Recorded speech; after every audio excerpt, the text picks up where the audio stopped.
Okay, so I wanted to do this video on Google Classroom to kind of give you guys a heads up of how do I set this up, how do I assign students assignments, and answer some of those questions. So you can actually access Google Classroom through your apps portal. So once you get your username and password, you will have access to Google Classroom through your apps portal. And it will look like this. Okay, obviously I have classes, but yours will be blank to start out. I will give you a code, a class code for the ELA PLC. That is where I will post resources and content to give you guys some extra support and help as you navigate this first year of teaching. So, how do you even begin to start in Google Classroom? What you're going to want to do is you're going to want to click the plus sign, and it's going to say join a class or create a class.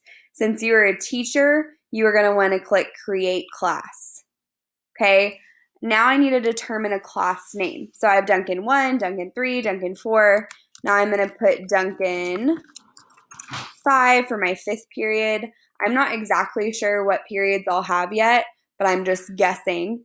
And then for section, I'm going to put 5th period. For subject, I'm going to put ELAR. Okay. And I think I'm room 607, but I'm not going to put that for now. So I will click create.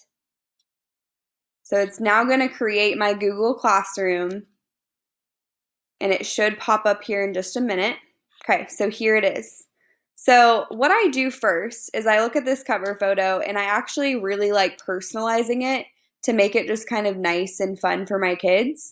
So I go to canva.com and I click Facebook cover photo, and that's actually how I create the background of my photos. So I will upload a photo. Actually, I'm going to, upload a photo. Select a photo from my computer. I'm trying to think what I titled it. Books, maybe? Okay. So Books Misty is what I titled it. Okay.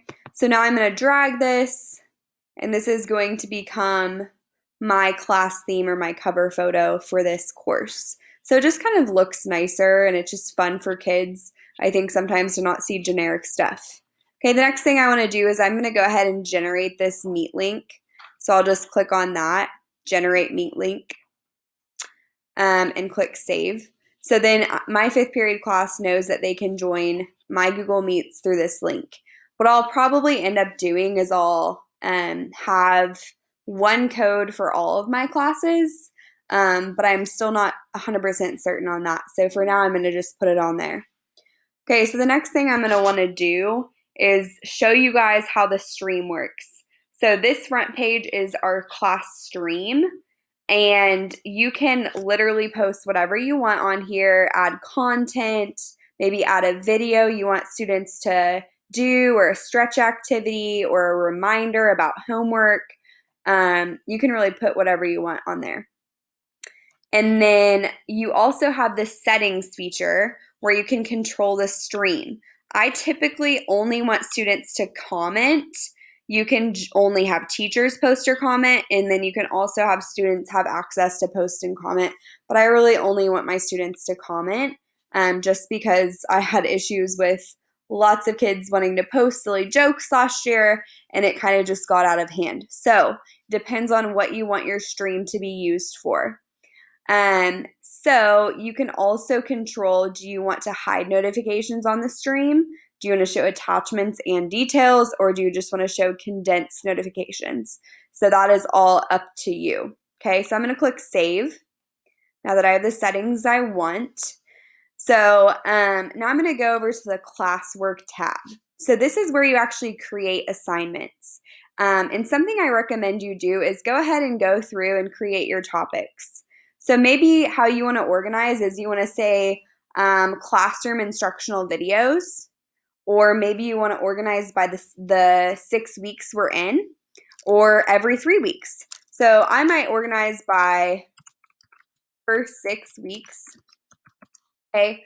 In this topic, I can go ahead and add content under it for my students to work on for that first 6 weeks. And it will automatically assign it to my students once they join my Google Classroom. So how do you assign something? You click Create, Assignment. Maybe you want to assign an assignment. Maybe you want to assign a quiz assignment or a question, or maybe you just want to show some materials. So maybe you want to show a YouTube video that you recorded and now you want to share with your kids. So those are some of the things you can do. So for this example, I'm just going to click Assignment.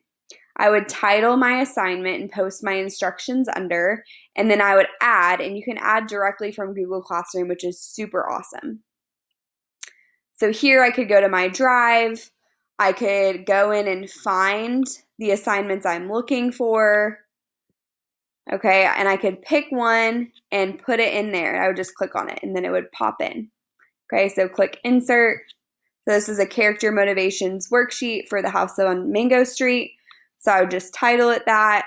I would assign it a point value, a due date, and then put it under first 6 weeks.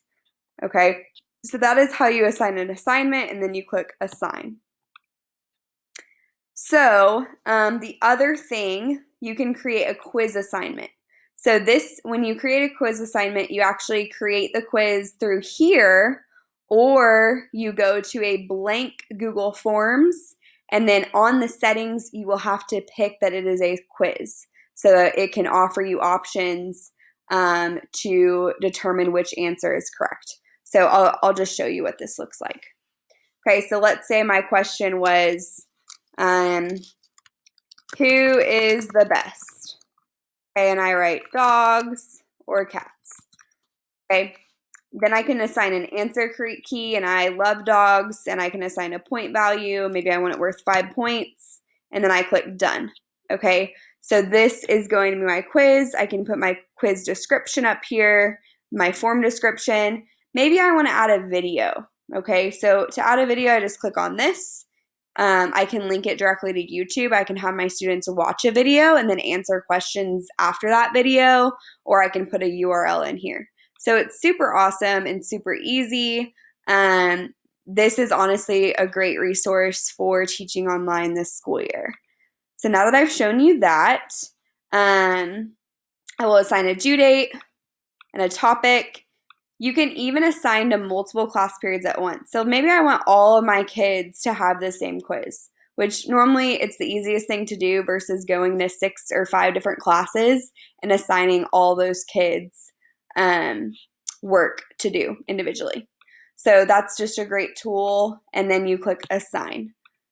So the last thing I want to share with you, you have this People tab. Your students will pop up here once you give them their class code. Okay, so all your kids will pop up here once they have your class code.